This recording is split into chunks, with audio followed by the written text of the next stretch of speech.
자, 이번 시간에는 인지행동 모델부터 시작을 하도록 하겠습니다. 자, 인지행동 모델, 그 철학과 개념이 이렇게 나와 있는데, 인지행동 모델.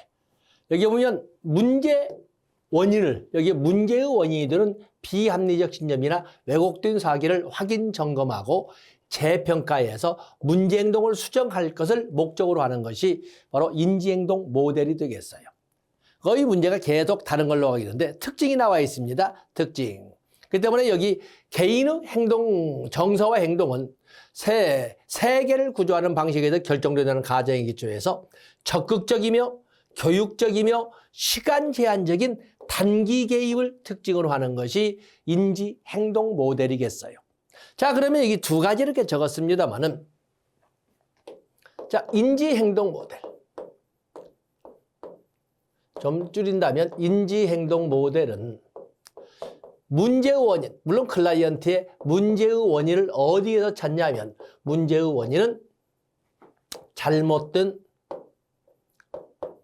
인지에 있다고 보는 것입니다. 생각이 잘못됐기 때문에 문제가 발생하는 것이다 라는 거예요. 잘못된 인지, 잘못된 사고, 잘못된 생각 이렇게 표현하고 있는 거죠. 그것을 앨리스와 같은 사람은 잘못된 생각이나 잘못된 인지를 비합리적 사고라고 표현했기 때문에 여기는 비합리적 신념이라고 적어놓고 있는 것입니다. 그러면 해결책은 어떻게 이런 문제, 클라이언트의 문제를 해결할 것인가? 그 문제의 해결책은 잘못된 인지에, 잘못된 사고에, 잘못된 생각에 수정을 할 수만 있다면 충분히 클라이언트의 문제는 해결될 수 있다. 생각만 바꾸면 문제는 해결된다. 라고 하는 거예요. 그러면서 이 인지행동 모델의 개입 전략을 통해서 특징을 나열해 보면 이 인지행동 모델은 아무렇게나 하는 것이 아니라 구조적, 체계적으로 하면서 그리고 교육적이면서 시간 제한은 아니지만 단기 개입적 접근을 합니다. 그래서 우리가 밑줄 준 것처럼 여기 보면은 적극적이며 교육적이며 시간 제한적 또는 여기 구조란 말이 여기 있군요. 구조적 이런 접근을 한다는 것이 인지 행동 모델의 특징이 되겠어요. 대표적인 학자로서는 앨리스나 에릭 아론 백이 있습니다. 그래서 앨리스의 이론과 아론 백의 이론을 통해서 인지행동 이론에 좀 더 깊은 구체화를 접근해 보도록 하겠습니다. 자, 여기 보면 인지행동 모델의 이론적 기반도 있는데 인지행동 모델의 이론적 기반은 뭐 인지 이론도 있고 행동주의 이론도 있고 그래야 인지 행동 이론이 되지 않겠습니까? 잘못된 인지 때문에 문제, 행동이 발생하는 것이다 라고 하는 것이어서 또 그런가 하면 이 인지행동 모델의 또 하나는 벤두라로 대표되는 사유학습이나 관찰학습도 또 하나의 이론적 기반이 된다. 그래서 단지 인지 행동 이론이기 때문에 인지 행동 이론의 이론적 기반 그러면 그 내용을 거두고 인지 이론, 행동 이론, 행동주의 이론 또 사유학습도 다 이론적 기반으로서 위치를 가지고 있다. 자, 인지행동 모델의 특징 앞에서 이미 봤습니다. 구조적 접근이고 교육적 접근이고 그리고 적극적 접근이고 시간 제한적인 액센트는 그렇지만 단기적 접근이고 이렇게 특징을 보지 않았습니까? 그래서 여기 보시면 먼저 인지행동 모델의 특징 보면은 구조적 접근입니다. 구조화된 접근이다. 그래서 주관적 경험의 독특성을 중시한다. 우리가 사회복지를 공부하다가 주관적 경험 또는 주관적 개입에 대한 단어가 몇 번이 나오는데 그중에 첫 번째 들었던 것이 주관적 경험의 중요성을 강조했던 것은 인본주의 심리학 그중에서 특히 로저스를 들어봤고 또 주관적 심리학의 선구자라는 칭호를 받던 사람이 애들러, 신프로이드 학파의 애들러가 있었고 또 그런가 하면 여기 인지행동 이론에서도 역시 주관적 경험을 강조하고 있지 않습니까? 그래서 주관적 경험 그러면 주관적 경험에 대해서 이 주관적 심리학의 아버지라고 불리었던 애들러 또 주관적 경험의 중요성을 강조했던 인본주의 심리학 또 주관적 경험의 독특성을 강조한다는 인지행동이론 이런 거 보시면서 또 구조화되고 직접적인 접근을 합니다. 또 지금 여기를 강조한다는 것은 현재를 강조한다는 거죠. 현재를 강조한다는 거 지금 now here를 강조한다는 거예요. 그리고 시간 제한적 단기 치료 그리고 협력, 사회복지사와 클라이언트 간의 협력적 관계, 그리고 적극적 참여, 자, 이런 것을 특징으로 하는 것이 바로 인지행동 모델이라고 할 수가 있습니다. 그래서 인지행동 모델 이외에도 교육적 접근을 지금 배우는 교육적 접근. 그래서 이 교육적 접근을 별도 목차로 이렇게 빼서 완전히 아예 크게 세부 내용적 적고 있지만 교육적 접근. 그래서 크게 본다면 구조적 접근, 교육적 접근. 좀 더 세분화한다면 현재에 초점을 두고 시간 제한적 단기 접근으로 이끌어가는 것이 인지행동. 이렇게 시간 제한적 단기 치료적 접근으로 지금 여기에서의 생각을 바꿔만 준다면 클라이언트의 문제는 해결될 수 있다라고 보는 거예요. 다음에 인지행동 모델에 근거한 실천의 특징이 쭉 나와 있는데 뭐 특징의 특징보다는 오히려 위에 있는 교육 구조적 접근 그리고 교육적 접근 여기에 초점을 두고 접근해 주시면 됩니다. 다음은 참고 자료로 보시면 됩니다. 그래서 이 인지행동 모델의 장단점을 이렇게 쓰고 있는데 인지행동 모델의 장단점 출제비정은 장점과 인지행동 모델의 장점과 단점 이렇게 되지 않습니까? 인지행동 모델. 여기 보면은 앞에는 설명하지 않지만 인간과 환경의 호혜적 상호교류를 잘 설명하고 있다. 또 직접적 실천에 쉽게 적용될 수 있는 개입 전략과 지침을 포함하고 있다. 직접적 실천이라고 뭐예요? 클라이언트와의 직접적 접촉을 통해서 도움을 제공할 수 있는 접근을 말하고 있지 않습니까? 여기에 아주 걸맞은 전략을 제시하고 있다는 장점을 가지고 있다. 그리고 적극적 참여를 강조한다. 클라이언트의 적극적 참여자로서 지위를 강조한다. 앞에서 본 겁니다. 그러나 단점은 인지에 대한 명확한 잘못된 생각이 문제 행동을 야기한다는데 도대체 어떤 생각이 잘못된 생각인데 라는 거에 대한 명쾌한 답을 주지 못한다는 거예요. 그다음에 과학화가 소위 인지에 대한 과학화가 어렵다. 왜냐하면 생각이라고 해서 같은 현상에 대해서 사람마다 다르고 같은 사람조차도 상황에 따라 이 현상에 대한 인식이 다르지 않습니까? 그렇기 때문에 인지에 대한 잘못된 인지라고 자꾸 표현하는데 인지에 대한 명쾌한 해명이 없다. 또 개념적 명료성이 또 똑같은 말, 개념적 명료성이 떨어진다. 또 그런가 하면 인지, 잘못된 생각 때문에 문제가 발생했다면 생각이 잘못되었든 잘되었든 간에 생각을 할 수 있는 수준은 돼야 되는데 그러지 못한 수준도 있지 않습니까? 그 못한 수준이라는 것도 1번, 2번에 있는 문제처럼 문제는 되지만 자, 이런 문제점을 볼 수가 있습니다. 인지의 명확화에 실패했다. 또 개념의 명확성이 떨어진다. 이런 단점이 있다. 그다음에 인지행동 모델의 개입 목표가 있고 또 그런가 하면 인지행동 모델의 개입 과정.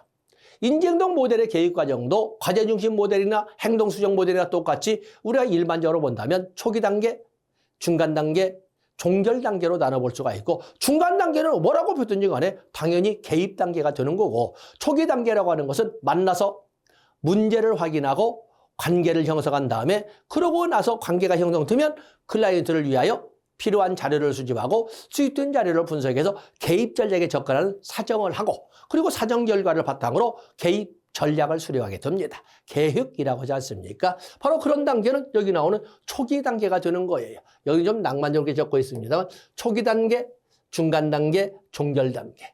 초기 단계는 앞에서 본 것처럼 접수하고 그렇죠? 오리엔테이션과 개입을 구조화하고 오리엔테이션, 개입을 구조화하는 것이 바로 사정 결과가 되지 않겠습니까? 사정 결과 계약을 하게 되는데 바로 계약이 개입 전략의 구체화라고 우리가 정리하지 않았습니까? 자, 그런 표현을 하고 있습니다. 문제의 우선순위를 결정한다. 이런 등등. 다음에 이 개입 전략은 중간 단계가 되겠지. 중간 단계. 그래서 자원의 연결이라든지 아니면 도움을 줄 수 있는 원조를 한다든지 문제를 해결해 준다든지 하는 것이 바로 사실은 여기는 잘못된 생각을 바꾸면 문제가 해결된다고 하기 때문에 잘못된 생각을 바꿔가는 과정을 우리가 개입 중간 단계라고 할 수가 있습니다. 그리고 종결 단계. 자, 대표적으로 인지행동 모델의 이론에는 앨리스의 합리적 정서 행동 치료가 있습니다. 이 표현이 참 그렇습니다만 이 앨리스의 합리적 정서 행동 치료는 앨리스도 결국에 문제의 원인은 일반 이론이나 마찬가지로 잘못된 생각이 문제를 야기한다. 그 잘못된 생각을 앨리스는 비합리적 신념이라고 표현을 했던 거였어요. 그러면서 이 보통 앨리스의 합리적 앨리스의 합리적 정서행동 치료 이렇게 합리적 정서행동 치료. 사실은 문장이 이건 앨리스의 REBT라고 합니다. 이성적이면서도 에모티브 정서적인 행동. 인간의 문제행동이라고 하는 것은 이성적일 뿐만 아니라 정서적 측면도 같이 가지고 있는데 그러한 행동을 치료하는 세라피. 그래서 REBT라고 하는 겁니다. 그래서 문장을 보면 이성적이면서도 정서적 특성을 가진 행동을 고쳐주는 기법. 이렇게 이제 문장이 되는 너무 길잖아요. 그래서 그냥 자르고 해서 그냥 합리적 정서행동 치료. 어떤 책에는 합리 정서 치료, 합리 정서 행동 치료 뭐 이렇게 막 쓰고 있는데 사실은 이렇게 레이셔널 에모티브 비헤이비어 세라피라는 용어를 줄여서 이렇게 부르고 있습니다. 결국에 여기는 이 네 가지로서 이게 쓰고 있는데 문제의 원인을 어디서 찾죠? 원인은 똑같이 잘못된 인지, 사고로 보되 이 잘못된 사고를 여기 나와 있는 비합리적 신념으로 이렇게 표현을 하고 있는 거예요. 그래서 앨리스의 이론을 타서 그냥 인지행동 치료를 보통 설명할 때 문제의 원인은 잘못된 인지, 잘못된 사고, 잘못된 생각이라고 하지만 비합리적 신념이라고 이렇게 써버리기도 한다는 것입니다. 앞에서 그렇게 나왔었죠. 그래서 비합리적 신념의 사례를 약 10여 개를 했는데 이런 말들은 이런 등등의 생각이 잘못된 생각이고 앨리스는 이것을 비합리적 신념이라고 표현했었다라는 것입니다. 그래서 잘못된 신념을 바로잡기 위한 구조적이면서 교육적 전략을 이끌어가는데 그것을 바로 ABCDE 전략이라고 합니다.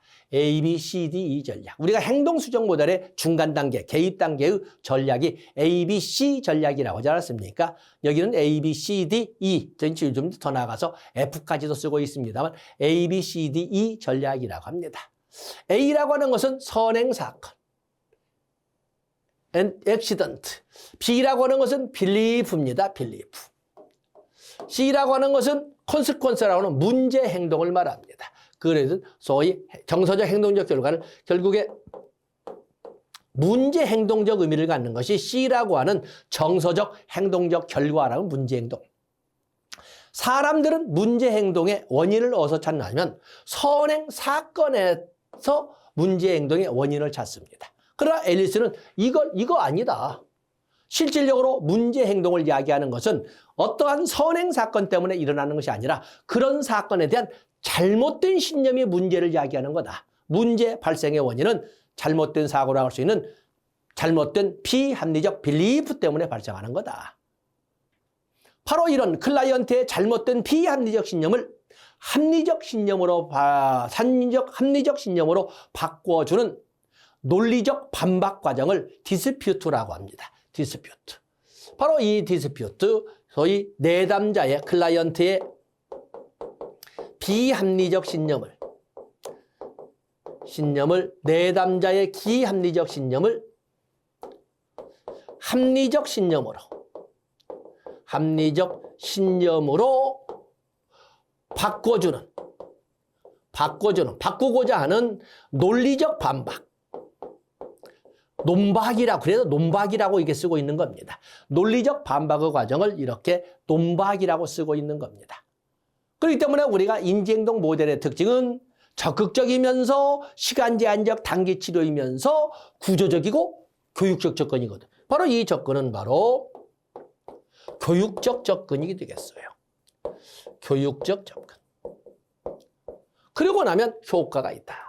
그래서 ABCDE 전략을 이끌어가고 있습니다. 그래서 앨리스의 합리적 정서행동치료의 출제의 비중이 가장 높은 것은 바로 이 개입 전략인 ABCDE 전략이라는 걸 알아주시면 되겠습니다.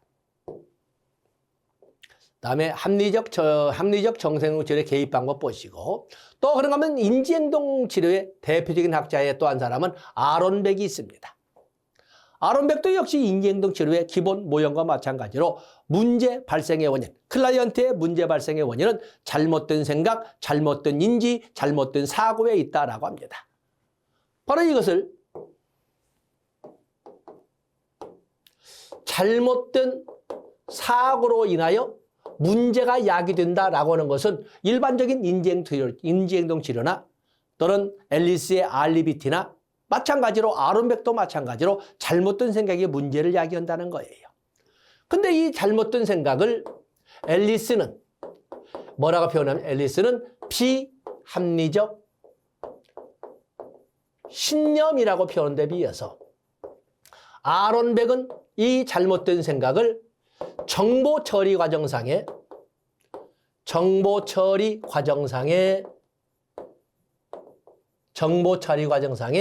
오류라고 표현을 했어요.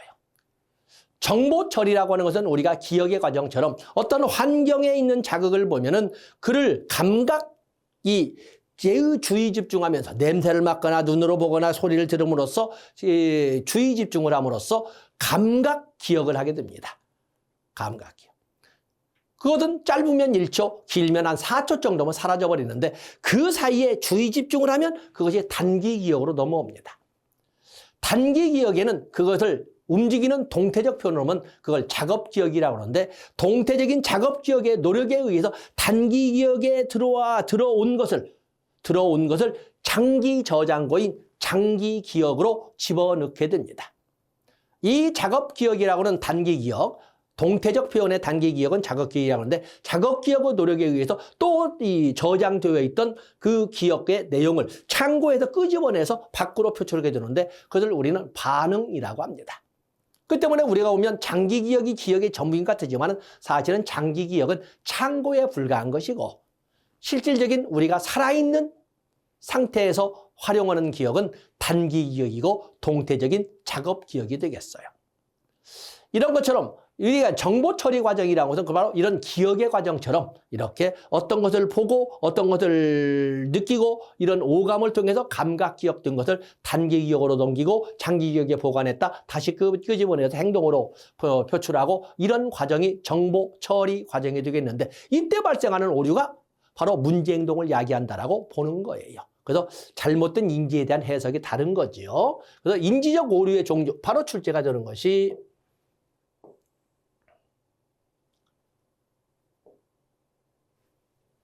바로 인지적 오류라고 지금 되어 있지 않습니까? 인지적 오류.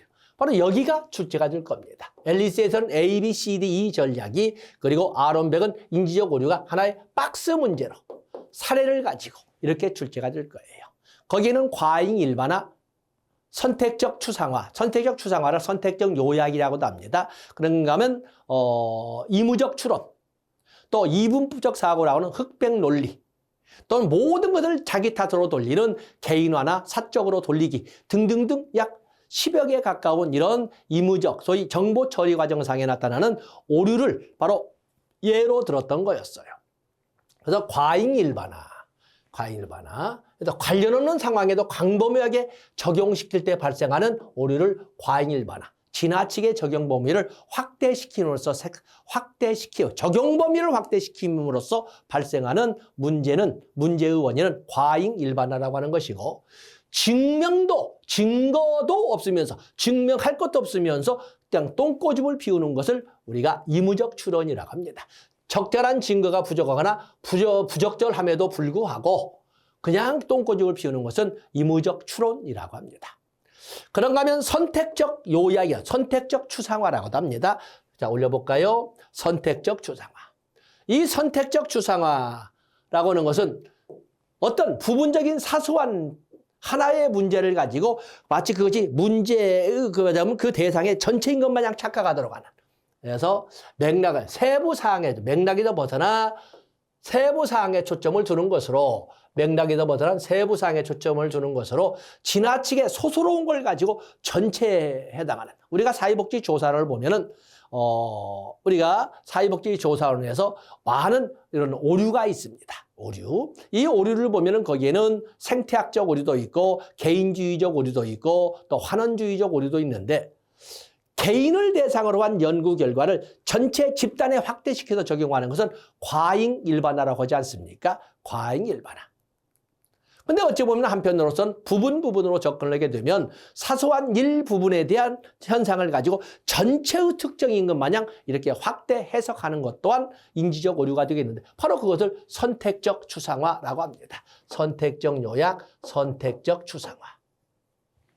그런가 하면 흑백 논리 또는 극대화나 극소화 또는 사적으로 돌리기, 정서적 추론, 파국화, 잘못된 명명, 긍정격가 이런 등등을 들고 있지만 주로 출제가 되는 것은 과잉 일반화, 이무적 추론, 선택적 추상화, 흑백 논리, 내 탓으로 돌리기 등등 5개 정도의 집중을 두고 여러분들이 사례를 보시면 도움이 되리라고 봅니다.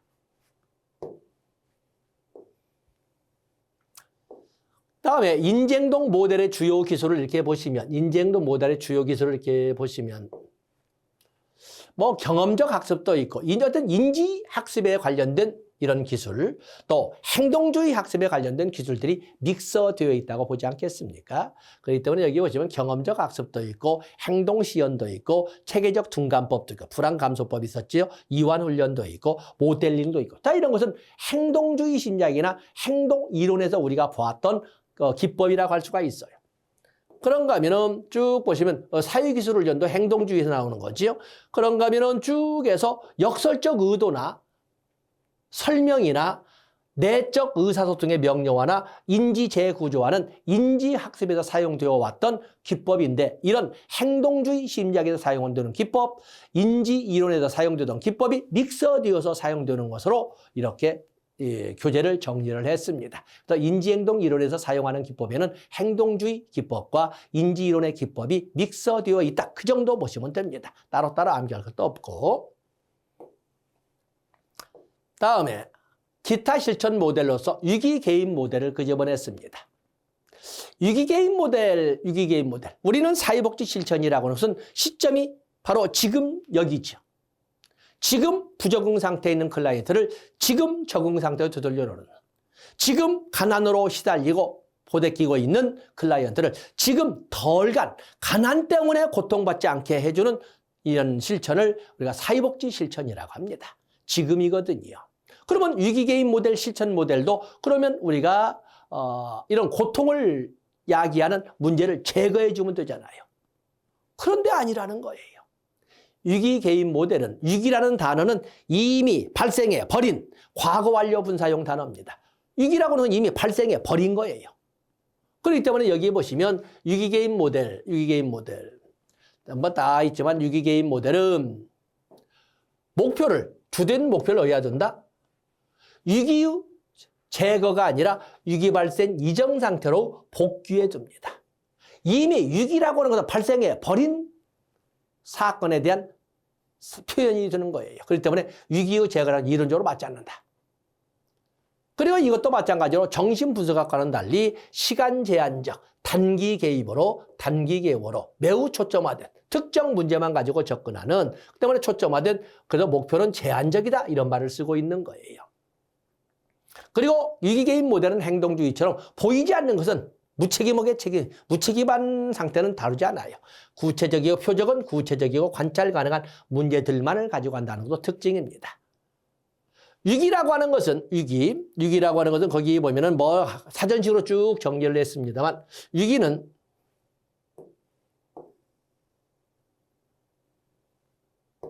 위기라고 하는 것은 개인의 주관적 현실에 기초를 합니다. 어떤 사람은 위기를 정말 죽기 직전이라고 해서 극단의 마무리 단계로 보는 사람도 있는가 하면은 어떤 사람은 위기를 기회의 순간으로 보기도 하는 겁니다. 그래서 우리가 위기라고 크라이시스라는 단어를 쓰고 있긴 하지만 위기라고 하는 것은 주관적 관점이라는 것을 꼭 기억해 주셔야 됩니다. 주관적 관점이다. 그다음에 위기의 유형에는 발달적, 살아가면서 겪게 되는 발달적 위기도 있고 상황 변화에 따라 부닥치게 되는 상황적 위기도 있고 또 그런가 하면 자연재해나 인재라고 표현되는 주변 인적, 물적, 환경에 의해서 야기되는 환경적 위기도 있습니다. 그러나 요즘처럼 극단의 경제적 침체가 장기화되면서 갖게 되는 절망감, 이런 절망감 속에 갖게 되는 실존적 위기도 있습니다. 내가 누군가, 내가 왜 살고 있는가? 내가 어떻게 살아야 되는가? 얼마만큼 어느 방향으로 나가야 되는가? 이런 삶을 중심으로 해서 느끼게 되는 이런 위기는 실존적 위기라고 합니다. 그래서 살아가는 생애 동안에 겪게 되는 것은 우리가 발달적 위기라고 하는 것이고, 그리고 예견할 수도 없이 날벼락 맞듯이 이렇게 오는 것은 우리가 상황적 위기라고 그러고, 인적, 물적, 환경으로 인하여 야기되는 것은 환경적 위기로 하는 데 비해서 삶에 관련되어서 느끼게 되는 위기는 실존적 위기라고 한다. 해서 이게 위기의 유형, 가볍게 위기의 유형을 이렇게 발달적 위기, 상황적 위기, 환경적 위기, 실존적 위기로 이렇게 나눠봤습니다. 다음에 곤란이 발생한, 곤란이 제기한 바로 여기가 가끔 나오는 영역. 위기 발생 5단계. 사람 이름은 정했지 않고 위기 발생 5단계. 위기는 처음부터 발생하는 것이 아니라는 거예요. 위기가 발생할 때 이미 조짐이 보였는데 뭔가 낌새가 있습니다. 조짐이다. 그것을 바로 위험사건이라고 합니다. 그러면서 삶의 균형이 깨져가는, 서서히 삶의 균형이 깨져가는, 뭔가 좀 불안해, 뭔가 좀 허성허성하는 것 같아, 뭔가 안정적이지 못해, 이런 혼란이 깨져가는 상태를 취약 단계라고 합니다. 그러면서 이 균형이 깨진 상태가 극단의 수준에 이르게 되면, 마치 세계대공황처럼, 세계대공황은 어느 날 갑자기 온 것이 아니거든요.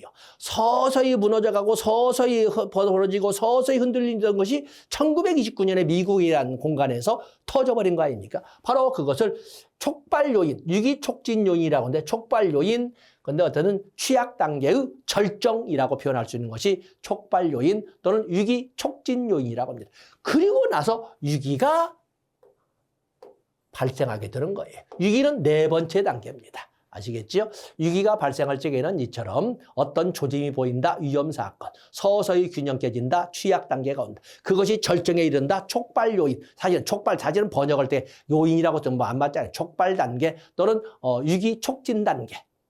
그리고 나서 위기가 발생하고, 그리고 그걸 정리하는 과정에서 보다 발전적인, 보다 단단해진 땅이 만들어진다 해서 재통합 단계. 이렇게 곤란한 위기 발생의 과정을 위기 발생 이유까지 해서 5단계로 나누고 있다, 이렇게 보시면 됩니다. 하나 문제 봅니다. 그다음에 위기 개입의 목표는 조금 전에 말씀드린 것처럼 이 라포포트라는 사람은 제거한다 그랬지만 이건 현실적이지 못하고, 사실은 위기 발생 이전 상태로 회복. 이게 바로 오늘날의 현실적인 위기 발생 이전 상태로 조속한 복귀. 우리는 보통 언론에서 정상화를 도모한다. 정상화를 도모한다라고 보통 언론에서 표현을 합니다.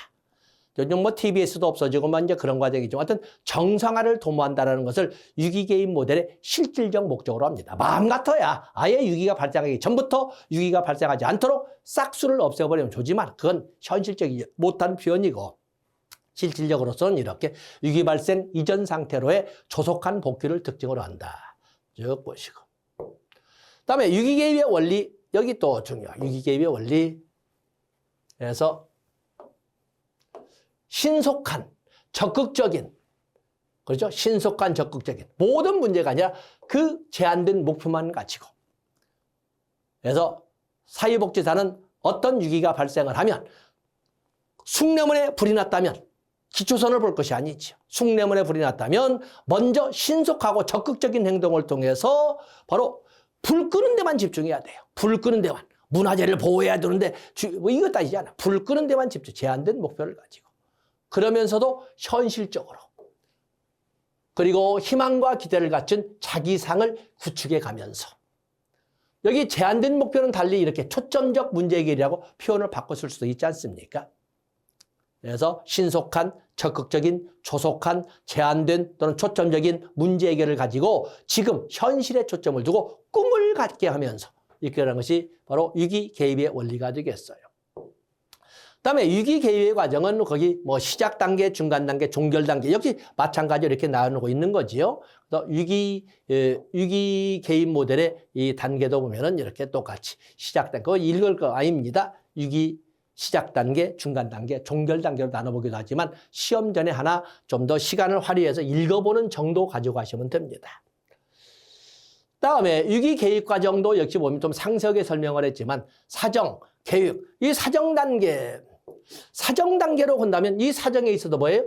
당연히 어떤 위기가 발생했다면 이 문제가 접수가 되겠죠. 접수가 됐다면 당연히 도대체 왜 발생했냐. 자료를 수집해서 이것을 가지고 분석해서 사정을 하지 않겠습니까? 그리고 나서 사정 결과를 바탕으로 개육을 하게 됩니다. 결국에 이 단계까지는 앞에서 계속 반복했지만 초기 단계가 될 것이고, 그리고 이 개입 단계는 중간 단계가 될 것이고, 그리고 이 대비 개육을 따르는데 사실 개입과 이 같이 연결되어 있는 이 단계, 중간 단계의 교집합 부분이라고 할 수 있는 거예요. 그리고 나서 위기가 극복되면 최대한 현 위기 발생 이전 상태에 최대한 가까워지면 문제가 해결되었다라고 해서 종결을 하게 되는 것입니다. 그다음에 마지막 실천 모델로 역량 강화 모델이 있습니다. 역량 강화 모델은 우리가 어디서 배웠냐면 사회복지 실천의 이념, 인도주의 이념도 있고 사회진화론도 있고 민주주의 이념도 있고 개인주의 이념도 배웠지만 다양화의 이념, 개인화와 평등화를 믹서시킨 실천 이념으로서 다양화의 이념을 배웠는데, 이 다양화의 이념을 속에서 수직적 관계였던 제공자와 수혜자의 관계에 있던 사회복지사와 클라이언트, 서비스 제공기관과 클라이언트 관계를 수직적 수혜자, 제공자와 수혜자의 관계로 보는 것이 아니라 제공자와 소비자, 제공자와 이용자, 수평적 관계로 인식의 전환을 가져왔던 이념이 다양화의 이념인데, 그 이념에 맞추어서 현실화된 실천 모델을 역량 강화 모델, 임파워먼트 모델, 권한 강화 모델 또는 강점, 관점 모델이라고 표현하고 있는 것입니다. 여기 역량 강화 모델 보면은 문제가 나올 때 임파워먼트 모델이라고 이렇게도 나오는 거죠. 말로만 역량을 강화시키고 말로만 임파워먼트를 시키자는 것이 아니라 실질적으로 역량을 강화시키기 위해서는 클라이언트에게 실질적인 권한을 부여해야 된다는 거예요. 그래서 약간은 국어사전식으로는 약간은 벗어난 이런 차이점도 있지만 교집합 부분이 더 많기 때문에 문제가 출제되었을 적에 역량 강화 모델로 나오던 임파워먼트 모델로 나오던 권한 부여 모델로 나오던 아니면 강점, 관점 모델로 나오던 같은 문제라고 풀어가시면 됩니다. 자, 여기 보시면 역량 강화 모델은 인보관 운동을 토대로 인보관 생태체계 이론에 근거해서 강점 지향 접근의 모델로 등장한 것이 바로 역량 강화 모델이에요. 역량 강화 모델의 가장 큰 특징은 사회복지사와 클라이언트 관계가 수직적 이런 관계가 아니라 동반자적 관계, 수평적, 여기 나오던 협력적 관계에 있다는 것입니다. 그래서 여기 사회복지사 클라이언트 협력적 역할을 강조한다. 동반자적 관계, 똑같은 관계 또는 사회복지사와 클라이언트 간의 파트너십을 강조한다. 이런 말이 가장 큰 특징으로 설명이 됩니다. 실질적으로 사회복지사가 클라이언트에게 권한을 부여한다면 사회복지사가 클라이언트의 문제를 가지고 개입을 시작하면 안 된다는 거예요. 클라이언트는 그렇게 되면 눈 깔고 입 꾹 다물고 거의 대부분의 클라이언트가 비자발적 클라이언트다 보니까 저항의 표현을 침묵으로 이렇게 표현하게 되거든요. 그런데 문제부터 해결하려고 하기보다는 오히려 클라이언트의 강점이나 클라이언트의 장점이나 클라이언트의 가능성을 가지고 시작을 하면 그 어둡기만 했던 클라이언트의 가슴이 열리면서 눈 번쩍 뜨고 마주보면서 화답을 하면서 서서히 내면 접근을 해나가는 거거든요. 그런 과정을 통해서 사회복지사는 클라이언트에게 많은 권한을 부여하고 많은 힘을 키워주게 되는 거예요. 그래서 실질적으로 말로만 역량 강화가 아니라 실질적으로 역량을 강화시키려면 말로만 권한을 부여해 주는 것이 아니라 실질적으로 권한을 부여해 주려면 같이 가야 하잖아요. 그러기 위해서는 클라이언트의 강점을 가지고 실천을 시작해야 된다. 그래서 강점, 관점 모델이라고 설명하고 있는 겁니다. 그래서 여기 보면 또 뒤에 나왔지만 강점, 관점, 클라이언트 상황에 대한 강점, 관점을 적용하여 이렇게 되어 있지 않습니까? 똑같이 강점, 강점 이렇게 나와 있습니다. 거기에 보시면 이전에 과거의 실천 모델을 의료 모델 또는 병리적 관점은 문제에 초점을 두고 실천을 시작하는 거거든요. 그런데 오늘날에 강조되는 것은 문제라고 해서 무시하는 것이 아니라 문제는 문제대로 인정하지만 그에 못지않게 아니면 그보다 더 큰 비중을 가지고 클라이언트의 강점이나 장점에 초점을 두고 실천이나 개입을 하게 되는 거거든요. 바로 그것을 강점, 관점이라고 합니다. 그렇기 때문에 여러분들은 여기 이거에 비해서 우리가 지금 다루고 있는 역량 강화 모델, 임파워먼트 모델, 권한 부여 모델, 강점, 관점 모델은 어떠한 특징을 가지고 있는가? 여기를 가지고 여러분들이 출제 대비하시면 됩니다. 클라이언트라고 우리가 부르는 사람은 어느 사람이나 문제를 가진 놈들이 다 그렇지 뭐 라고 보지 않아요. 존엄한 존재인 하나하나의 인간으로 독특한 개개의 존재로 보면서 문제를 가진 자라고 보지 않고 강점을 가진 자라고 봅니다. 그리고 문제의 초점을 문제의 원인 규명에 두지 않고 바로 클라이언트의 가능성에서 문제 해결에 초점을 찾는 거예요. 또 그런가 하면은 클라이언트의 진술에 대해서 클라이언트의 과거 경험이나 클라이언트의 진술을 보면 문제의 원인을 찾아내고 이 이후에 나타날 어떤 병리적 현상에 이미 징조로 이렇게 보는데 오늘날의 강점, 관점은 오히려 클라이언트의 진술을 긍정적으로 받아들입니다. 클라이언트의 진술을 긍정적으로. 그리고 삶의 전문가는 전문가인 워커 중심으로 하는 것이 아니라 강점, 관점에서는 클라이언트 본인 아니면 클라이언트에 가장 가까운 바로 가족이나 지역사회 차원의 도움을 통해서 우리가 사례관리도 지역 주민이라고 하는 한 사람 한 사람 복합적인 문제를 가진 주민 한 사람에 대한 직접적 접촉을 통해서도 도움을 줄 수 있지만 문제는 복합적인 문제를 가졌기 때문에 다양한 서비스가 같이 제공돼야 되고 다양한 전문가가 같이 만날 수가 있어야 되는데 그러기 위해서는 지역사회 차원의 인식의 전환이 있어야 되는 거예요. 그래서 사례관리 같은 거는 지역사회 차원의 도움도 필요하다 이렇게 표현을 하고 있거든요. 그런 것처럼 오늘날의 강점, 관점도 지역사회 차원도 같이죠. 자, 이런 것처럼 역량 강화 모델의 특징을 병리적 관점과 비교해 볼 때 이렇게 표현이 된다 해서 문제 대비하시면 됩니다. 역량 강화 모델은 잘 나오는 문제입니다. 다음에 클라이언트 모델의 실천 3단계 가지고 갑니다. 여기는 대화 단계, 이미 앞에 뒤에 있죠. 대화 단계, 발견 단계, 그리고 발전 단계로 이렇게 받는 크게 세부적인 내용은 아니라 하더라도 대화 단계, 발견 단계, 발전 단계의 3단계로 역량 강화 모델은 진행이 된다 보시면 됩니다. 여기 발견 단계, 대화 단계, 발견 단계, 발전 단계가 되는데 여기 첫 번째 대화 단계는 관계를 형성하려면 만나서 문제를 확인하고 그리고 관계가 형성되지 않습니까? 관계를 형성하게 되고 현재 상황을 명확히 하는 바로 이런 이건 대화 단계가 초기 단계예요. 그 다음에 문제점도 찾아내고 문제점뿐만 아니라 강점도 장점도 자원도 찾아내가는 이 단계를 그래서 찾아내가는 탐색해가는 이 단계이기 때문에 발견 단계라고 해서 장점이나 강점이나 가능성을 발견하는 단계. 그래서 이 발견을 하고 그를 분석해서 계획을 작성하고 개입 전략을 구체화하는 이 계약은 개입 전략의 구체화 아니겠습니까? 개입 전략의 구체화. 그러고 나면 발달 단계 또는 발전 단계, 사실은 발달보다는 발전 단계라고 하는데 여기는 그야말로 개입을 하는 단계죠.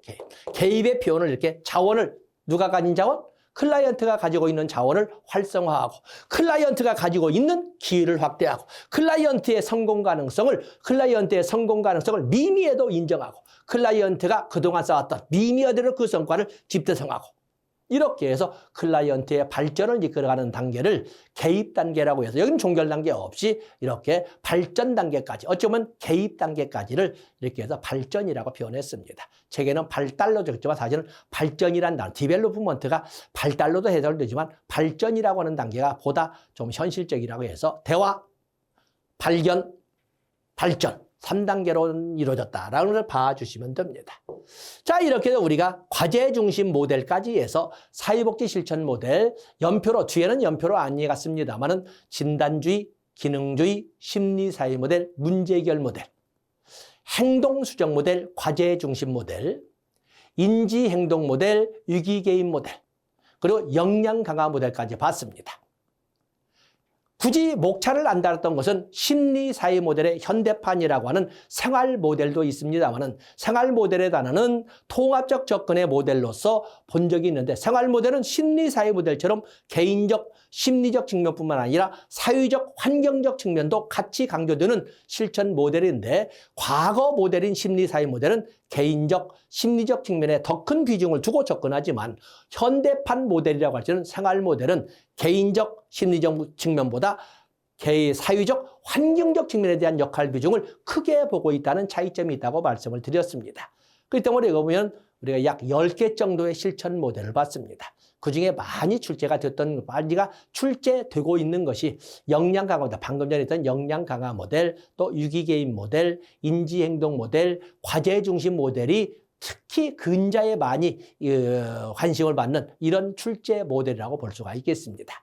자, 이 시간은 여기까지 하고 이제 구체적으로 누구를 대상으로 실천을 할 것인가, 대상을 가지고 접근하도록 하겠습니다. 고맙습니다.